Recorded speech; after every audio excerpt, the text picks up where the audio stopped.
Bertemu lagi kita di dalam edisi laporan tentang kes rayuan terakhir Najib di Mahkamah Persekutuan. Aku tahu kamu dah tahu tentang keputusan sebelum ini di sebelah pagi bahawa Mahkamah Persekutuan sebulat suara melalui hakim sebulat suara 5 orang hakim telah menolak rayuan Najib untuk memasukkan bukti baharu berkaitan dengan kepentingan dan juga kaitan Hakim Muhammad Nazlan di dalam perbicaraan Najib di Mahkamah Tinggi yang telah mensabitkan hukuman penjara 12 tahun dan denda 210 juta. Apabila isu ini, kes ini diteruskan, Najib akhirnya mengambil satu lagi keputusan yang tak dijangka-jangka, iaitu Najib dan pasukan pembelaannya memohon pula penangguhan perbicaraan ditangguh sehingga 3 atau 4 bulan. Itu mengejutkan saya selaku pemerhati politik. Aku fikir memang Najib sengaja nak mahu menangguh-nangguhkan perbicaraannya. Walau bagaimanapun, sekali lagi Najib menemui jalan buntu. Nasib malang Najib menimpa Najib untuk kali kedua dalam sehari. Aku doakan Najib sihat, kekal sehat dan sanggup dan terus kuat menghangurungi dugaan yang luar biasa ini. Walau bagaimanapun permohonan Najib untuk ditangguhkan perbicaraan kes rayuannya ini sehingga 3 atau 4 bulan tidak dibenarkan dan ditolak oleh Mahkamah Persekutuan. Mahkamah Persekutuan hari ini menolak permohonan terbaru bekas Perdana Menteri Najib Razak untuk menangguhkan pendengaran kes rayuan SRC Internasional Sendirian Berhad pada 3 ke 4 bulan lagi. Ketua Hakim Negara Tengku Maimun Tuan Mat berkata, semua pihak sudah sedia maklum bahawa pendengaran kes ditetapkan pada 15 hingga 26 Ogos. Justru katanya, persediaan sepatutnya dibuat lebih awal. Prosiding rayuan utama itu akan bersambung pada Khamis depan. Peguam Bela Hisham Teh Poktek sebelum ini memohon pendengaran rayuan akhir Najib bagi mengenepikan sabitan dan hukuman terhadapnya ditangguhkan selama 3 ke 4 bulan. Katanya, ada hujah dan aspek undang-undang yang kuat yang berpihak kepada Najib dalam kes rasuah berjumlah RM42 juta itu. Hisham memohon perkara itu selepas hakim menolak permohonan untuk mengemukakan bukti baru dalam kes itu. Sebelum kita teruskan isu yang hangat ini, izinkan saya untuk mengulas sedikit tentang laporan media sebelum ini yang mengatakan bahawa sekiranya pendengaran rayuan Najib ini ditolak, penangguhan Najib ditolak, ada laporan mengatakan bahawa pasukan pembelaan Najib akan tarik diri. Adakah laporan ini menjadi kebenaran? Apakah ada kebenar laporan mengatakan bahawa pasukan pembelaan Najib akan menarik diri sekiranya penangguhan kes itu tidak diperoleh? Nah, kita sama-sama tunggulah. Adakah keputusan pada hari Khamis ini tiba-tiba Najib akan mempertahankan dirinya sendiri? Adakah teknik terakhir itu akan dilaksanakan? Walau bagaimanapun, langsung di Mahkamah Persekutuan menulis Mahkamah tolak permohonan tangguh kes utama. Pendengaran permohonan Najib Razak untuk mengemukakan bukti baru kes rasuah SRC Internasional berjumlah RM42 juta di Mahkamah Persekutuan masuk hari kedua hari ini. Mahkamah Persekutuan tolak permohonan tangguh permohonan utama 3-4 bulan.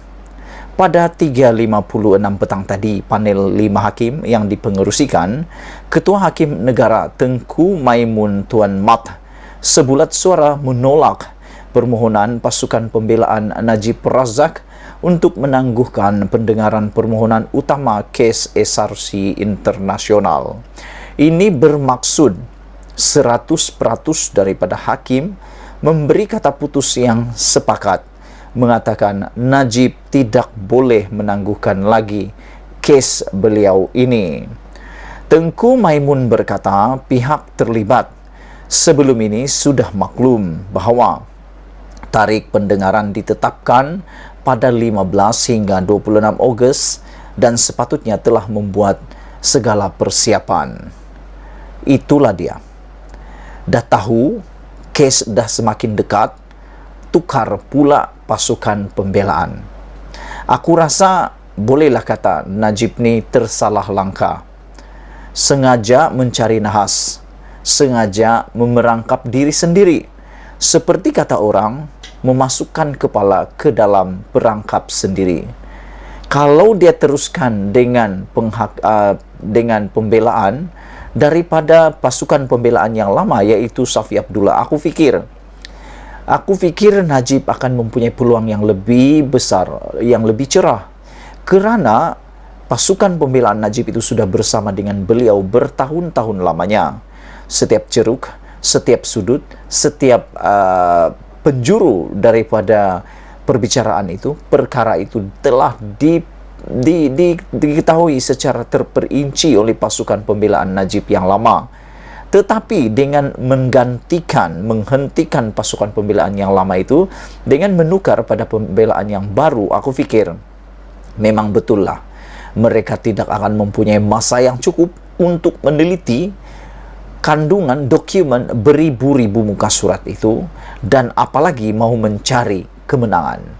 Walau bagaimanapun Najib mengatakan, pasukan pembelaan Najib mengatakan mereka mempunyai 94 alasan untuk menolak hukuman Najib atau mengenepikan hukuman Najib, dan mengatakan Mahkamah Tinggi dan Mahkamah Rayuan terkilaf dalam membuat keputusan. Ada 94 alasan semuanya kononnya. Kita teruskan. Walau bagaimanapun, Ketua Hakim Negara membenarkan pendengaran permohonan itu ditangguh ke hari Khamis minggu ini. Bermaksud esok mereka akan cuti dan hari Khamis akan disambung lagi. Pada 3.45 petang tadi, Najib Razak telah bersama di dalam prosiding ini. Dan saudara-saudara penonton sekalian, rupa-rupanya keputusan menolak permohonan Najib untuk memasukkan bukti baru telah pun dibacakan keputusannya pada pukul 1.30 tengah hari tadi. Ketua Hakim Negara Tengku Maimun Tuan Mat mengarahkan prosiding ditangguh sekejap bagi memutuskan permohonan pasukan pembelaan Najib untuk menangguhkan pendengaran permohonan utama anak guamnya. Mahkamah Persekutuan sebelum ini telah 2 kali menolak permohonan untuk menangguhkan kes daripada pasukan Najib. Keputusan itu telah diumumkan tepat pada 12.30 apabila panel hakim, 5 hakim yang dipengerusikan Ketua Hakim Negara Tengku Maimun Tuan Mat sebulat suara menolak permohonan Najib Razak untuk mengemukakan bukti baru dalam kes rasuah SRC Internasional berjumlah RM42 juta. Tengku Maimun memutuskan bukti tersebut tidak relevan dengan kes terhadap Najib dan gagal menunjukkan hakim perbicaraan, iaitu Muhammad Nazlan Muhammad Ghazali, mempunyai konflik kepentingan. Aku ucapkan tahniah syukur kepada Allah kerana dengan keputusan ini secara langsung, secara tidak langsung juga telah menaikkan semula integriti seorang hakim Melayu yang dipandang tinggi oleh masyarakat, iaitu Muhammad Nazlan Muhammad Ghazali, yang sebelum ini telah dikecam hebat oleh pasukan pembelaan Najib juga para penyokong Najib. Aku berasa bersyukur kerana integriti, kemuliaan, kearifan hakim ini dapat dikembalikan semula. Sekian dulu untuk kali ini. Malaysia kita punya, kita jaga sama-sama. Cintai Malaysiaku. Kita jumpa lagi. Bye-bye.